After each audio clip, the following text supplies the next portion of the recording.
Con su permiso, doctor Alberto Muñoz, presidente del Colegio Mexicano de Anestesiología. Buenas noches a todos ustedes.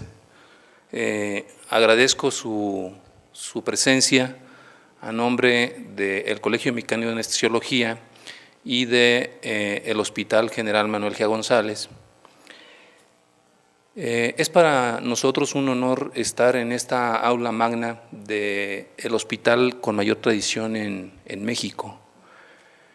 Verdaderamente es un honor estar aquí y estar aquí para dirigir una sesión de un tema que nos ocupa, yo creo que a todos los anestesiólogos en la mayoría del país, en la mayor parte del país, y que es el paciente que es sometido a procedimientos laparoscópicos.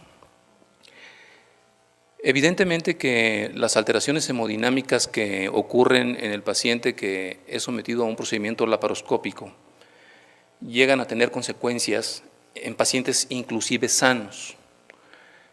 Pero el problema es cuando nos enfrentamos ante pacientes que tienen ya de por sí afectación de la circulación en alguna de las regiones, sobre todo de algunos de los órganos que son órganos vitales. Estoy hablando del caso del paciente con enfermedad hepática crónica, pacientes con cirrosis que son llevados a procedimientos laparoscópicos, pacientes con problemas de la circulación pulmonar, es decir, pacientes con hipertensión pulmonar también que tienen afectación a esos niveles. Y esto toma mayor relevancia cuando uno ve en las instituciones la discusión entre un anestesiólogo y un cirujano o un grupo de anestesiólogos y un grupo de cirujanos cuando se presenta en el caso de un paciente, por decir algo, con hipertensión pulmonar, ¿sí? Y va a una colestectomía por vía laparoscópica. La primera pregunta es, ¿el paciente puede ser sometido a un procedimiento por vía laparoscópica? Y entonces surgen las opiniones. No, pues que sí. No, yo creo que no va a tolerar el ventrículo derecho. Bueno, quién sabe, yo creo que sí. Yo he visto pacientes que sí lo logran. Es decir, los datos que se dan son de puro sentimiento, de lo que uno considera o cree haber leído, o opiniones de autores.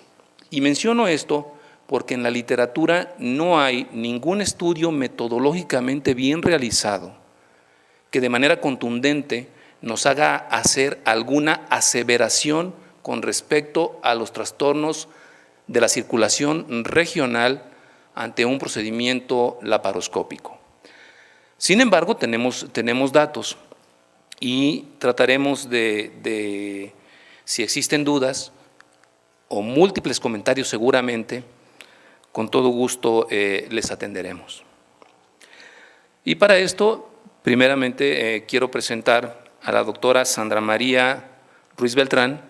Ella está adscrita al Departamento de Anestesiología del Hospital General Manuel G. González, que como ustedes saben es una institución que se dedica en su mayor parte a hacer procedimientos laparoscópicos, hablando de cirugía general. Por favor, Sandra, muchas gracias.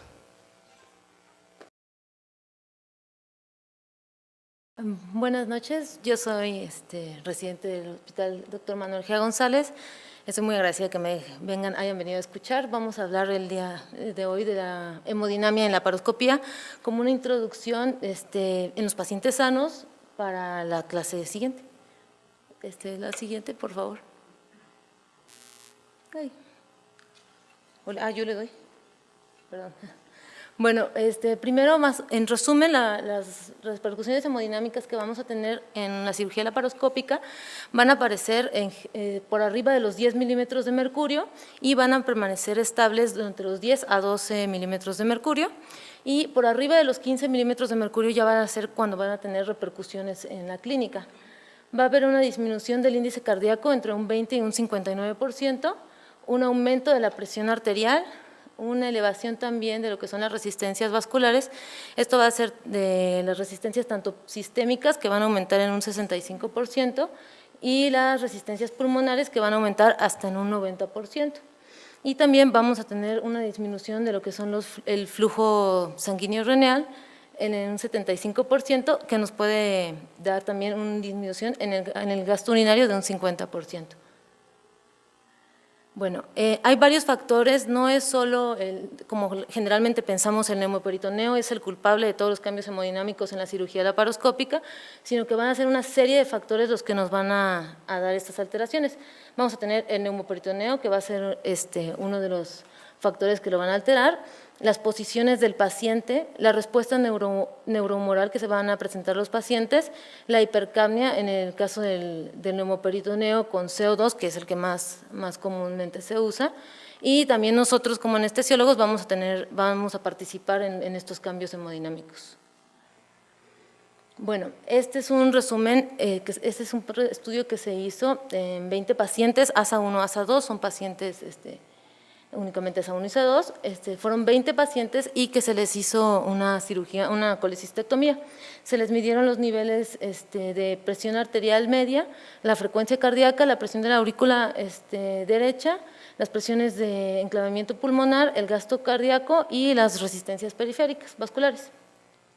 Bueno, primero se vio, previo a la inducción anestésica, después de la inducción anestésica y después de la inducción se les cambió a la posición de trend inverso o cabeza arriba, que es como lo mencionan aquí, y se encontró que hubo una disminución en lo que son la presión arterial media, una disminución también en la presión de la aurícula derecha y en la presión de enclavamiento pulmonar y una disminución del gasto cardíaco. Esto fue previo a la insuflación del neumoperitoneo.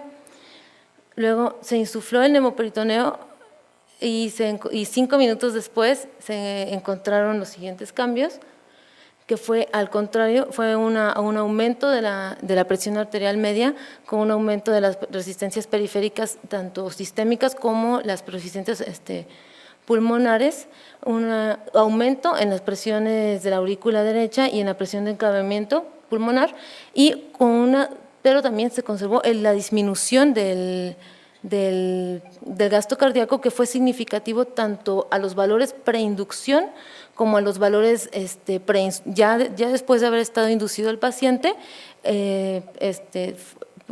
previo al neumoperitoneo. Estos cambios se mantuvieron durante todo el transcurso de la cirugía y fueron igual significativamente mayores que los previos a la insuflación, y 30 minutos después de la cirugía volvieron a sus valores normales. Esto en pacientes sanos, en pacientes ASA1, bueno, ASA2 también.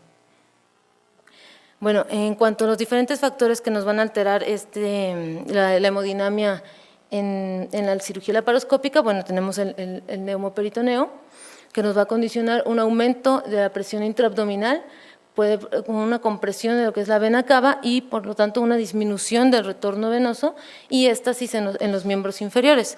También la presión intratorácica va a estar aumentada por un desplazamiento del diafragma, una cefalización del diafragma. Vamos a tener igual aumento de la presión de la aurícula derecha y aumento de la presión capilar, pulmonar capilar en cuña. Y bueno, esto es el neumoperitoneo. Y bueno, como ya había mencionado, estos cambios se van a encontrar por arriba de los 10 milímetros de mercurio, y va a ser cuando vamos a presentar las alteraciones hemodinámicas. Va a haber una disminución del gasto cardíaco en un 10 al 30%, y en los pacientes sanos se van a encontrar que tanto la saturación venosa de oxígeno y el lactato van a permanecer en parámetros normales. Esto nos indica que aunque sí hay una disminución importante del gasto cardíaco, realmente los pacientes, tanto ASA1 como ASA2, lo toleran bastante bien. Bueno, entonces, en el neumoperitoneo, ¿cómo va a ser este proceso de los cambios? Va a haber una compresión de la vena cava. Inicialmente, a la hora de insuflar el peritoneo, vamos a encontrar un aumento transitorio de lo que es el gasto cardíaco, porque va a haber una redistribución del flujo de la sangre que estaba en el lecho esplácnico hacia el resto de la circulación sanguínea, y va a haber un aumento en las presiones venosas, que va también a condicionar una acumulación sanguínea en la circulación periférica, y por lo tanto, posterior a este aumento transitorio, vamos a tener una disminución del gasto cardíaco. Bueno, también el grado de presión intraabdominal que nosotros tengamos va a ser cómo va a estar afectado esto. En presiones por debajo de 12 milímetros de mercurio vamos a tener un aumento transitorio de retorno venoso al inicio, pero con una menor afectación de la circulación esplácnica. Y en presiones intraabdominales por arriba de los 15 milímetros de mercurio vamos a tener una disminución del gasto cardíaco y un secuestro sanguíneo en los miembros inferiores. También otro de los factores que vimos que podían alterar la hemodinamia en estos pacientes es el cambio de posiciones que se utilizan para las diferentes cirugías. Bueno, la posición de tren de Lemur nos va a dar un aumento del retorno venoso, un aumento en la presión venosa central y en el gasto cardíaco, y un aumento también en las presiones intracraneales e intraoculares. Esto es importante en los pacientes que tienen disminución de la complianza intracraneal y también en los pacientes con glaucoma, porque va a haber un aumento de la presión intraocular. Y también va a haber un mayor riesgo de embolismo aéreo por la disminución de las presiones transmurales. Y en la cirugía, esto mayoritariamente en las cirugías en el área de la pelvis, en la pélvica. Bueno, en cuanto al trend inverso o como lo mencionan en la mayoría de los artículos, cabeza arriba, vamos a encontrar una reducción del gasto cardíaco por un menor retorno venoso y un aumento en la presión arterial media y en las resistencias vasculares. En la posición de litotomía, esta posición por cirugía general casi no se utiliza, pero por ejemplo en los procedimientos ginecológicos como las histerectomías realmente se utiliza para que los ginecólogos puedan manipular vía vaginal lo que es el útero, y aquí vamos a tener una autotransfusión de la sangre que se encontraba en los miembros pélvicos, una redistribución sanguínea de los miembros inferiores y un aumento de la precarga. Vamos a tener también una éstasis venosa y un mayor riesgo también de embolismo aéreo. En esta posición igual es importante cuidar lo que son las lesiones nerviosas por la compresión en el área poplítea. Y bueno, en cuanto a la respuesta neurohumoral, vamos a tener varios cambios. El neumoperitoneo va a provocar un aumento de las catecolaminas y de varias sustancias. En cuanto a las catecolaminas, las principales van a ser la norepinefrina y la epinefrina. También va a haber una activación del sistema renina-angiotensina y de la vasopresina, además de una estimulación vagal, que ahorita vamos a hablar más de eso. Y lo importante aquí es que la principal que se ha encontrado asociada a estos cambios hemodinámicos es la vasopresina. Se puede pensar que sería por una activación de los receptores peritoneales, pero realmente no se ha comprobado que a presiones intraabdominales de 14 milímetros de mercurio podamos estimularlos. Entonces, ha habido varios estudios que se han hecho. Aquí hay uno en el que se usó una comparación entre un peritoneo insuflado con dióxido de carbono y un peritoneo insuflado con argón. Y bueno, aquí en lo que ellos encontraron fue que tenemos la vasopresina, hubo una diferencia significativa en los niveles de vasopresina en comparación del dióxido de carbono con el argón. Y igual en la concentración de CO2 hubo una diferencia, pues por obvias razones, por absorción del CO2 mucho mayor en el peritoneo con dióxido de carbono que en el peritoneo con argón.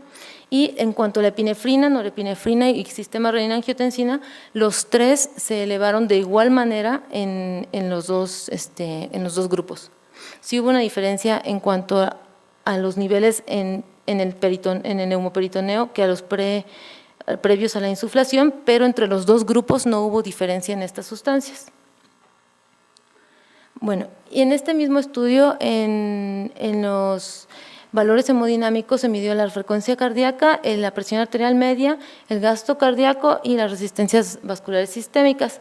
Ellos encontraron que en la presión arterial media, en el neumoperitoneo con dióxido de carbono, sí había aumento en comparación a los valores preinsuflación. En cambio, en el neumoperitoneo que se insuflaba con argón no hubieron estos cambios. Hubo una diferencia significativa entre los dos gases. Y en las resistencias vasculares sistémicas, igual hubo un aumento significativo en la insuflación con CO2 y en la insuflación con argón no se encontró este aumento. En cambio, en cuanto al gasto cardíaco, sí hubo una disminución en ambos grupos, significativa, sin diferencias entre los dos. Bueno, y también se ha encontrado, aparte de ese estudio, el patrón de liberación de la vasopresina es el que más se parece al patrón de aumento de las resistencias vasculares sistémicas. Es el que sigue el mismo patrón de elevación y disminución.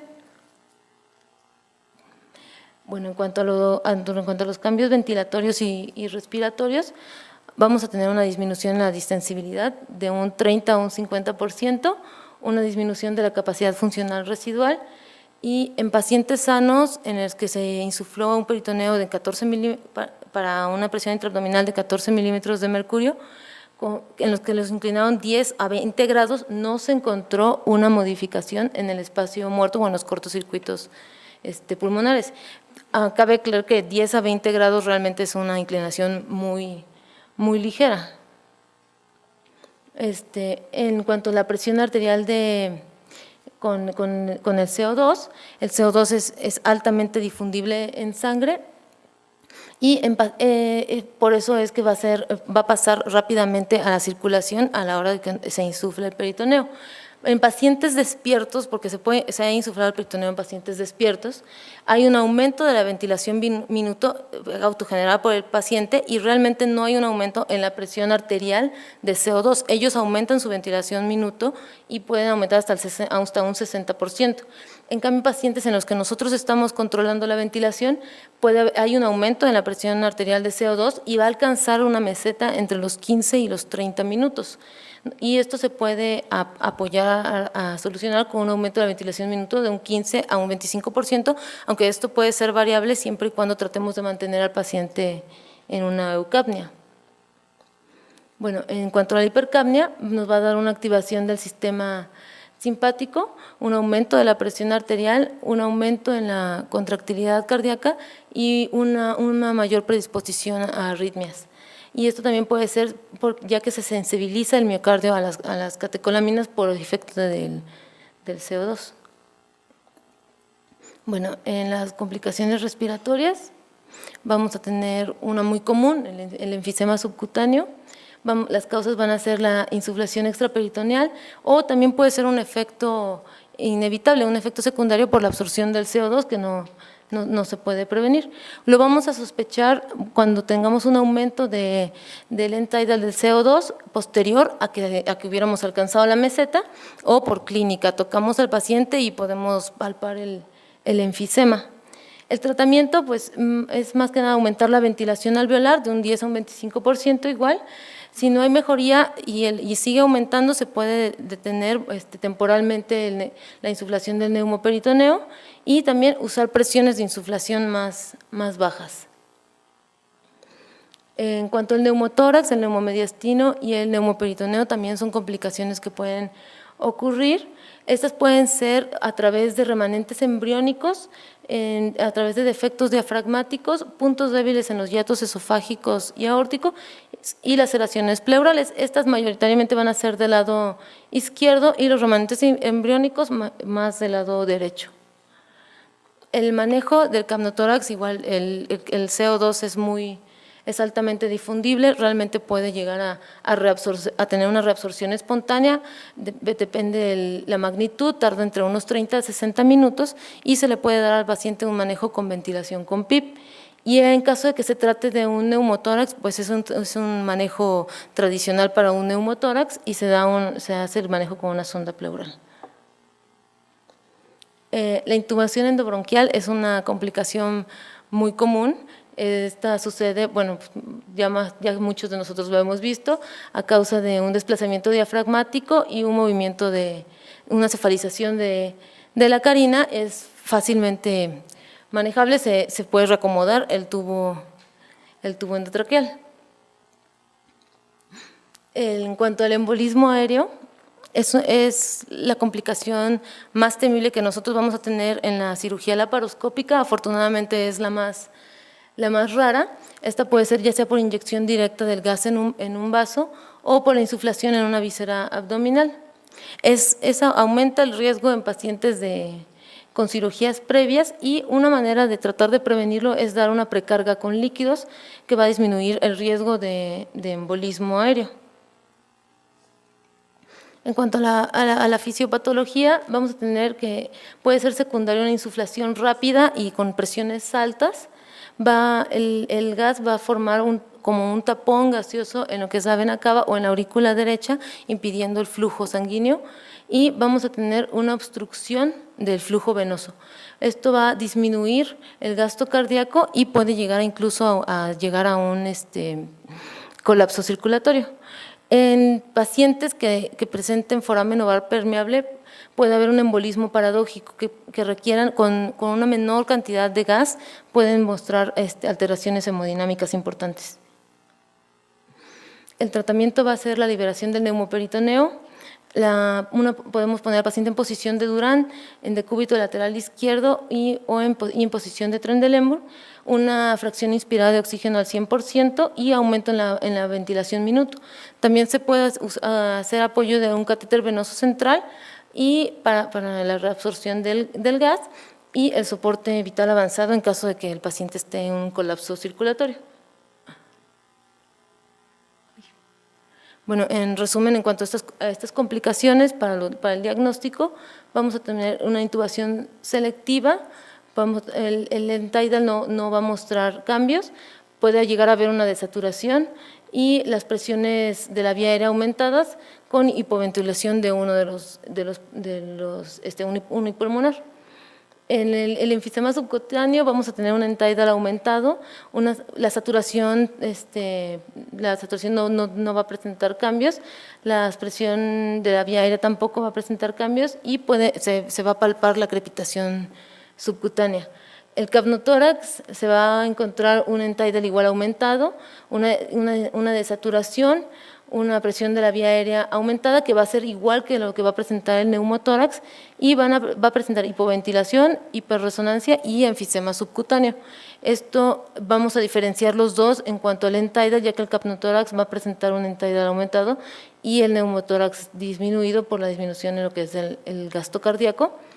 Y bueno, también tenemos el embolismo aéreo, que va a estar el end-tidal disminuido, la saturación puede presentar desaturación, las presiones de la vía aérea no van a mostrar cambios y podemos escuchar un soplo en rueda de molino, hipertensión y edema pulmonar. Y esto también para estar pendientes de lo que es la cirugía, en el caso de que se encuentre un neumotórax a tensión, se puede llegar a ver desde el campo quirúrgico una movilidad anormal de uno de los hemidiafragmas.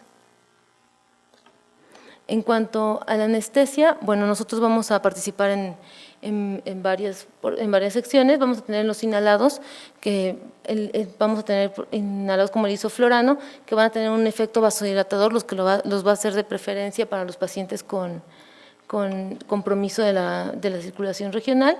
También en los alfa-2 agonistas, que van a inhibir la liberación de catecolaminas, haciendo más tenue estos cambios hemodinámicos, los betabloqueadores, que van a disminuir igualmente los cambios hemodinámicos por el neumoperitoneo, y el uso de opioides.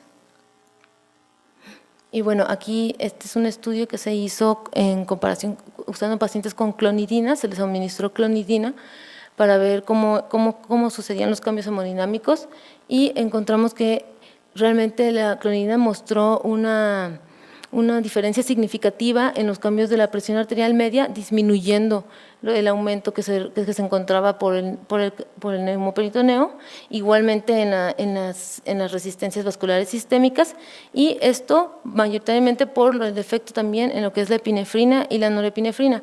Incluso en el caso de la norepinefrina quedó casi abolido completamente el aumento de norepinefrina por el neumotórax. Y bueno, por último, las recomendaciones, vamos a tener que se recomienda una precarga de los pacientes con líquidos de 10 a 12 mililitros por kilo. El uso de alfa-agonistas pudiera ser de utilidad, sería importante investigar más al respecto y también mantener una presión intraabdominal de menos de 12 milímetros de mercurio para disminuir los cambios hemodinámicos y mantener a los pacientes eucápnicos. Listo.